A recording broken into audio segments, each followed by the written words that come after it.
now that the surface is painted and dry, what I'm going to do is use a combination of these pigment inks and chalk inks from Colorbox to do some blending on here. So this is just going to apply some extra color, and what I have here is called a stylus and tip set. It's little foam pads on the end of a stylus, and you can change them out. And I'm just going to use this to apply some extra color here.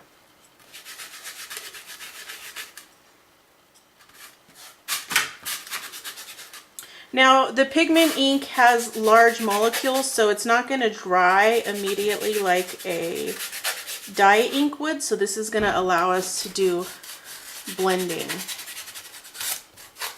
And I'm going to do the same thing to each of my discs at the same time. So I'm applying this ink in 3 different zones, and then I will apply the next layer similarly. Okay, so now I'm going to go in with a little bit of a darker color. Just kind of add some extra shading here. Get a little bit of this peach color going on in here.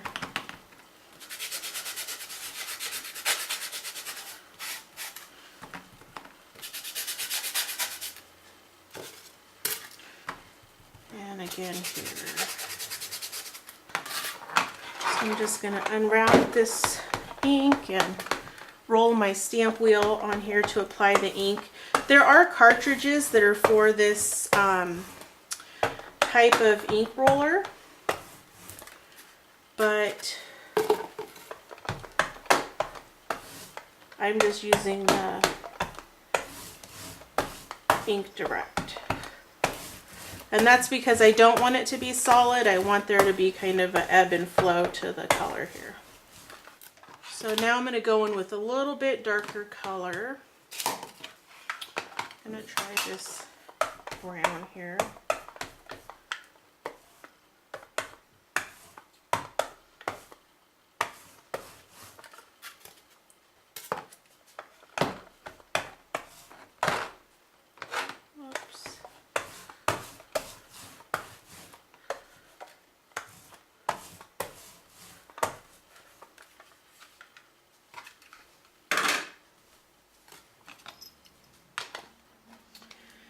And now I'm going to use some colors that are just a tad bit darker than that to also add some more accents.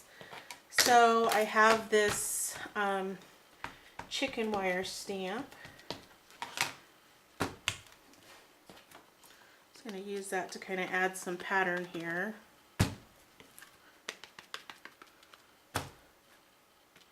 And then I'm going to go in with this darker brown and add some of these little birds.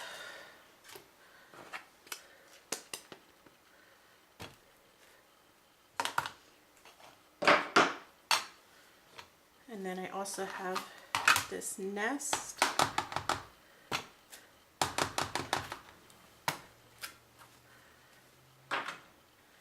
And another little bird here.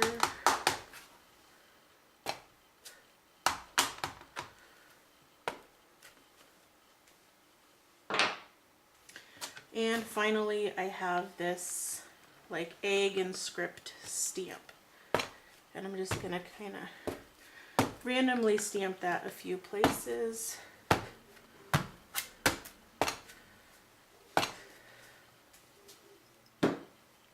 So there's no real like hard and fast technique other than just adding some color. So just to kind of remind you what they look like originally was this stark white, and we really quickly just used a little bit of paint and some ink to add all of this color. Now the next step is going to be to add our craft attitude film. So I have a bunch of images here that I've cut out, and one thing to keep in mind when you're doing this is the images are going to be reversed from what they are now. So if you have something with words on it, those words are going to be backwards. So I'm just going to layer my little different images here, kind of where I want them. And now I'm going to apply my glue. And all you need to glue Craft Attitude is really just a glue stick. I like this Elmer's Craft Bond. It works really well. So I'm just going to apply glue to cover this entire surface. You can also use spray adhesive. That works well too. And what I'm going to do is just press this really, really good on here. So it's kind of a little bit counterintuitive because you're used to putting, like if you're working with paper, you're going to put the adhesive on the back, and that is not what we're doing here at all. You're putting the adhesive right on the image, and we're actually going to be looking at the mirror image of it. So really carefully, I'm just going to peel this up to reveal my image. And you can see how the stuff that I have going on here in the background is showing through. Now, if you need a little bit more glue on the edges, you can do that. Also, if your ink is still wet, you can take a heat gun to it to help dry it more. Alright, so I'm going to peel this one to reveal the image. And again, just kind of finish smoothing it out there. And I'll just keep applying and layering these images until I have them all on. Actually,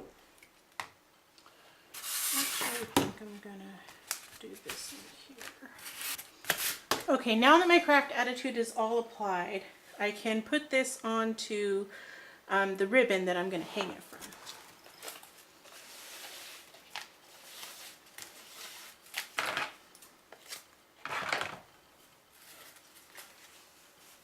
So I'm taking about 2 yards of ribbon, folding it in half, and I'm going to make a little knot up here at the top to make my hanger. And then I'm just going to lay it down and adhere my discs to this double length of ribbon. So I'm going to put some hot glue right onto my ribbon.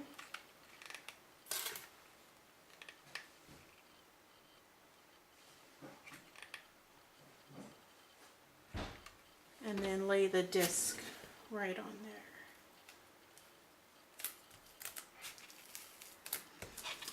And then move it up and do the same thing down here.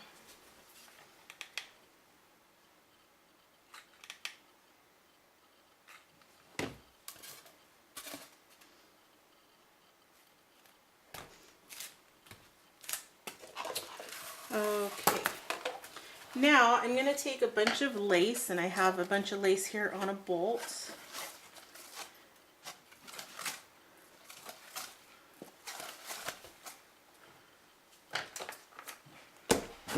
And here's some more.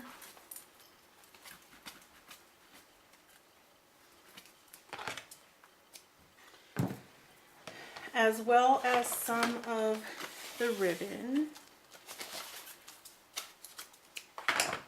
And the lace, I'm just going to kind of double it over onto itself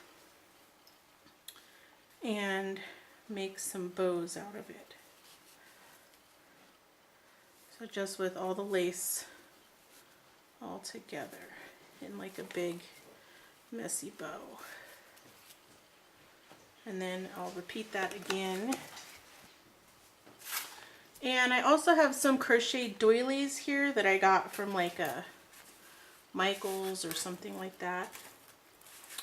And I'm just going to adhere those with some hot glue, just kind of drizzle that on. And this is just going to add a little bit of texture here.